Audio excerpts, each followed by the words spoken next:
വിദ്യാഭ്യാസ വകുപ്പിൻ്റെ പോരായ്മയാണ്. കാരണം എന്ന് പറഞ്ഞാൽ ആ ചെയ്ത ഉദ്യോഗസ്ഥർ നമ്മുടെ ഭാവി കുട്ടീൻ്റെ ഭാവിയാണ്. കാരണം എന്ന് പറഞ്ഞാൽ ഒരു കുരിപ്പിടിച്ച് വളരെയധികം പ്രതീക്ഷയോട് കൂടി നിന്നിട്ട് ആ പ്രതീക്ഷയാണ് തകിടം മറിഞ്ഞത്. അതിലാണ് B+ വന്നത്.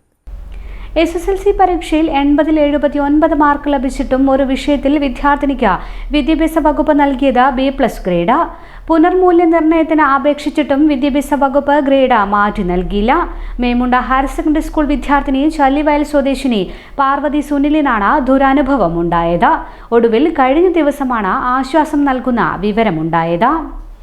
സോഷ്യൽ സയൻസിൽ പാർവതി സുനിലിന് ലഭിച്ചത് 80-79 മാർക്കാണ്. B+ ഗ്രേഡാണ് എന്നാൽ നൽകിയത്. പുനർമൂല്യനിർണ്ണയത്തിന് അപേക്ഷിച്ചിട്ടും മാറ്റമുണ്ടായില്ല. ഒടുവിൽ മേമുണ്ട സ്കൂൾ അധികൃതർ ഇടപെട്ടു.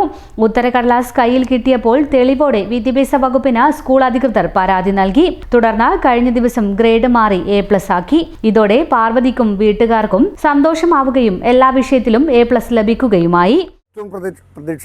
സോഷ്യൽ സയൻസിലായിരുന്നു. കാരണം എന്ന് പറഞ്ഞാൽ എക്സാം കഴിഞ്ഞ് വരുമ്പോൾ ഞാനാണ് ഉണ്ടാവുക അവളെ ഫേസ് ചെയ്യുന്നത്. ഇവളെ ഞാൻ വരുമ്പോൾ ഇവളെ നോക്കും, ഇവളെ മുഖം എങ്ങനെയാണെന്ന്.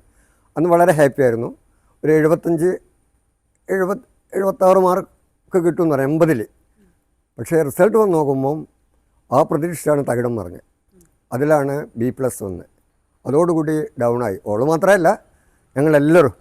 ഇന്നലെ മാത്രമാണ് ഒരു പുതുജീവൻ വെച്ചിട്ടുള്ളൂ. അതായത് അതിൽ സ്കൂളിൻ്റെ ഇവരെ HMൻ്റെയും അവിടെ ടീച്ചേഴ്സിൻ്റെയും ജിതേഷ് മാഷ്, നിജി മാഷ് ഇവരെല്ലാം പരിപൂർണ്ണ പിന്തുണ ഉണ്ടായിരുന്നു.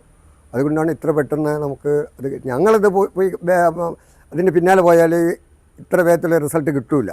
പിന്നെ അതിന് വേറൊരു പ്ലസ് പോയിൻ്റ് എന്ന് പറഞ്ഞാൽ നമ്മൾ ഈ ആൻസർ പേപ്പറിന് വേണ്ടിയിട്ട് അപേക്ഷിച്ചിരുന്നു.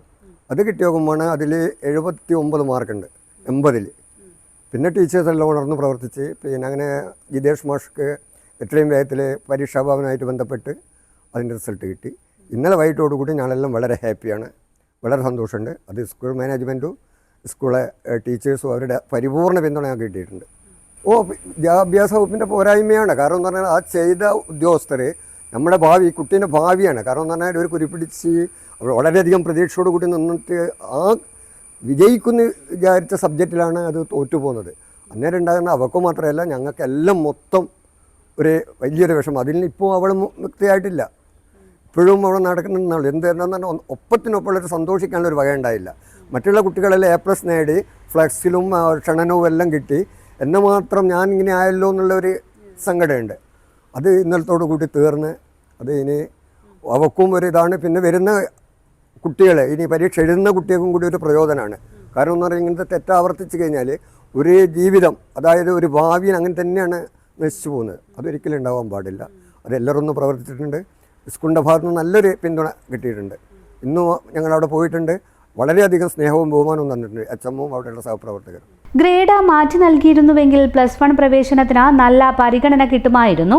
എന്നാൽ +1ന്റെ ഫസ്റ്റ് അലോട്ട്മെന്റിൽ പിറകിലായാണ് പാർവതിക്ക് സ്ഥാനം ലഭിച്ചത്. SSLC ഫലം വന്ന ഒരു മാസം പാർവതി നേരിട്ട മാനസിക പ്രയാസത്തിന് ആര് ഉത്തരം നൽകുമെന്നാണ് ചോദ്യം. Computer science. സ്കൂളിൽ എല്ലാവരും വിളിച്ചാ? ആ, ഹാപ്പിയായി. എല്ലാവരും അവിടെ പോയി കണ്ടല്ലേ?